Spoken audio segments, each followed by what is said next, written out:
పరకామణి కేసులో AP high court కీలక ఆదేశాలు జారీ చేసింది. పరకామణి కేసును సిబిసిఐడితో విచారణ చేపట్టాలని ఆదేశాలు ఇచ్చింది.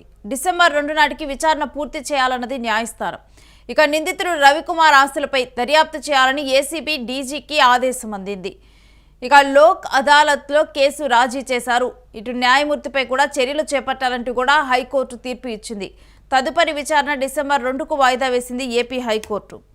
ఇక ఏపీలో తీవ్ర సంచలనం రేపిన తిరుమల పరకామణి చోరీ వ్యవహారం కూడా ఇవాళ మరో మలుపు తిరిగింది.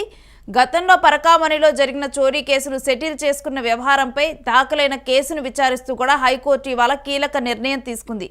ఈ కేసులో నిందితులు టీటీడీతో కూడా సంబంధం లేకుండా ఈ వ్యవహారం అంతా కూడా సెటిల్ చేసుకున్నట్లు తేలటంతో కూడా హైకోర్టు ఈ విషయం మీద పరకామణి విషయం మీద తీవ్రంగా స్పందించింది. ఈ మేరకు కీలక ఆదేశాలు ఇచ్చింది.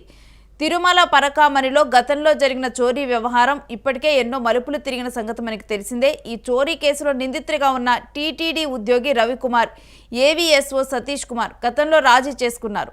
అయితే ఈ రాజీకి టీటీడీ అనుమతి లేదు. దీన్ని సవాల్ చేస్తూ దాఖలైన పిటిషన్పై విచారణ జరిపిన హైకోర్టు పరకామణి కేసుపై కీలక వ్యాఖ్యలు చేసింది. పరకామణి కేసులో ఇప్పటికే TTD EO Anil Singhal counter దాఖలు చేశారు.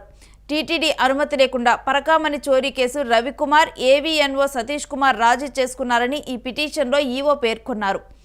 దీంతో పరకామణి కేసు అత్యవసరంగా సిబిసిఐడితో విచారణ చేపట్టాలని హైకోర్టు ఆదేశాలు ఇచ్చింది. డిసెంబర్ 2 నాటికి కేసు విచారణ పూర్తి చేయాలని హైకోర్టు గడువు కూడా పెట్టింది. అలాగే నిందితుడు రవికుమార్ ఆస్తులపై దర్యాప్తు చేయాలని ఏసీబీ డీజీకి హైకోర్టు ఆదేశాలు ఇచ్చింది. గతంలో పరకామణి చోరీ కేసులో నిందితుల మధ్య లోక్ అదాలత్లో కేసు రాజీ చేసిన న్యాయమూర్తిపై కూడా ఇప్పుడు చర్యలు చేపట్టాలని హైకోర్టు సంచలన ఆదేశాలు ఇచ్చింది. ఈ కేసు తదుపరి విచారణ డిసెంబర్ 2కు వాయిదా వేసింది. ఇక దీంతో టీటీడీ పరకామణి చోరీ వ్యవహారంలో దొంగల గుండెల్లో రైలు పెరుగుతున్నాయి. ఇప్పుడు టీటీడీ ఇచ్చిన రిపోర్టు మేరకు నిందితుల నిబంధనలకు వ్యతిరేకంగా వ్యవహరించినట్లు తేలితే హైకోర్టు మరిన్ని చర్యలకు ఉపక్రమించే అవకాశం ఉంది.